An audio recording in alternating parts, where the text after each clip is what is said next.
statements? Yeah, well, I'm asking for the general debate on the item under consideration, and then we're going to go into amendments after that happens. Thank you, Mr. Chairman. Yeah, I would like to seek recognition. Gentleman is recognized. Mr. Graves. Thank you, Mr. Chairman. Mr. Chairman, I apologize. We had to find somewhere where we could get a good enough cell connection using both AT&T and Verizon, because we just got hit with the 5th most powerful hurricane in U.S. history and the most powerful one to hit our state ever. Winds preliminarily recorded to be up to about 190 miles per hour. So you can take what's going on up in New York, New Jersey, and you can throw in a little bit of wind action there. Cell phone service is out across most of the area of South Louisiana. We don't have water, we don't have sewer, we don't have electricity.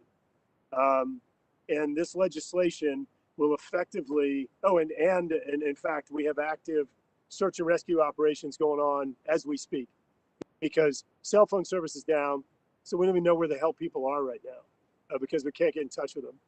Doing welfare checks all over the southern part of the state because you can't even communicate with one another. We have 911 systems down, emergency operations centers without communications, and this legislation.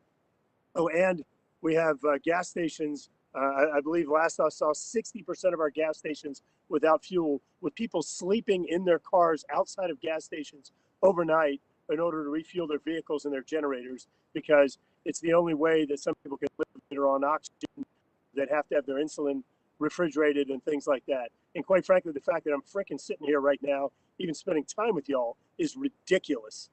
This legislation, what it does is it actually is probably a final nail in the coffin of the industry that right now is struggling, because 95% of the offshore industry right now, energy production, is shut down.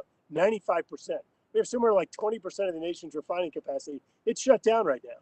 And so this legislation comes in and tries to further kill it. And then all this does is benefit Iran. It benefits Russia. It benefits China. And you sit there and say, oh, you're just being dramatic. This is just rhetoric. Well, I mean, look at what's happened.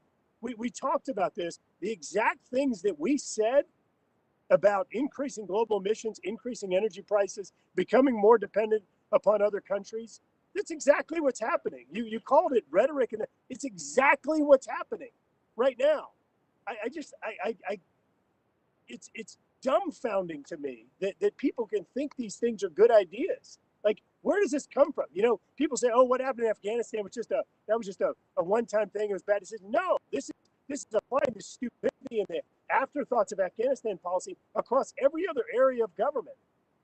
Mr. Chairman, this isn't political. Just stop. We have people that are dying right now. We have people that are trying to live in homes without roofs, homes that have fallen down, and you're sitting here doing a markup to spend however many gazillion dollars you want to spend.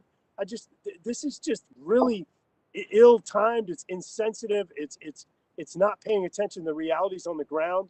And I urge you, just have a little humanity and just take a break. This is just stupid. It is. It's just stupid that I've got to take time from doing what I need to be doing to help get people the resources. I just met with the fire chief.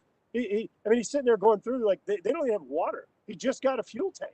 And we're sitting here talking about marking up trillion-dollar legislation. If this were in your district, this wouldn't be happening, and you know it.